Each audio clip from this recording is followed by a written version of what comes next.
Alright guys, here's a little video tutorial for 8.G.A.5. If you're doing the end of unit assessment, you struggle with 8.G.A.5 on the end of unit, hopefully this will help you for the retake. Alright, so let's start filling in these missing angle measures. First of all, I know if this one's 42, this is a straight angle right here. So if this is 42 here, this one's got to add up to 180 with that, right? These two make 180 degrees. So this one's 42, this one here is 138. Alright, so we have 138 degrees right here. So I know this one's 138, this one's also 42. Alright, if this one's 157, these two have to add up to 23. This one's at 157, vertical angles are congruent, 157, this one's also 23. Alright, all this, and I'm actually just looking for this angle, and this angle. Alright, but I'm just going to start finding all these angles, and then I'll know that I have everything done. Here I've got 42 and 23, so if I start with 180, and I take away 42, and I take away 23, alright, I'm going to find out what this angle right here is. So let's see, that would be 180 minus 42 is 138, minus 23 more would be, what, 115. So I know this angle right here is 115 degrees. I know these two here are vertical, they're opposite, so they're congruent, so this is also 115. Alright, and then I've got angles down here at A and at B. Now, we've done this before where we did a CFA actually from lesson 14 and saw that all these angles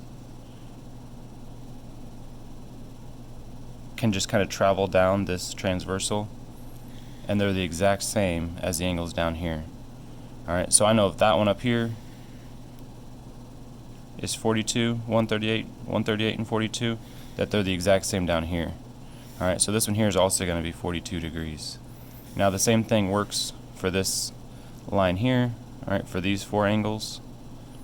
Alright, because these are parallel lines cut by a transversal, I know all these angles are going to be the same down here on this end of the transversal as well.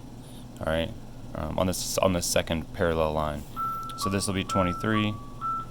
And I could fill in the other ones, but really the three that they're asking for is the angles here in triangle A, B, F.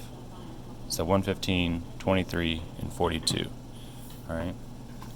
And the last question for that standard, over here on the next page, we've got this triangle. It's been rotated.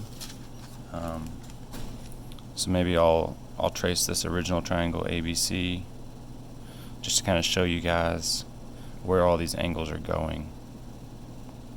Alright, so we've got, here's the biggest angle, here's probably the smallest angle, and then the medium angle here. It says explain why they're parallelograms. So on that one there, you need to say something about, because it's a 180 degree rotation, alright, we know that 180 degree rotations create parallel lines. Alright, I know that if I'm rotating this 180 degrees around this midpoint, that this line right here, when it is rotated 180 degrees, is going to be parallel to this line right up here. And I know this line here is going to be parallel to this line here when it's rotated 180 degrees. So I know these lines are parallel, these lines are parallel, that's a parallelogram, that's the definition, right?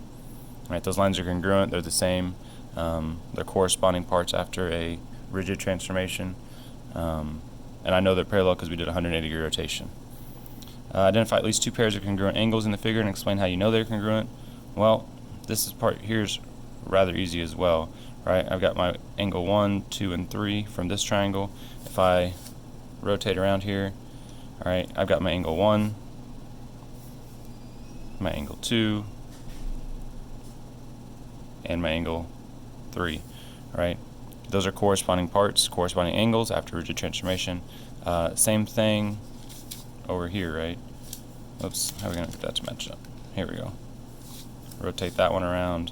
Alright, so I've got my angle 3, angle 2, and angle 1 down here. Alright, so we should be able to see which angles are congruent there. I guess I didn't actually mark these on this. So that was 3, 1, and 2. Alright, So now if we're going to write down about two pairs, I guess let's do BAC, that's this angle here, BAC.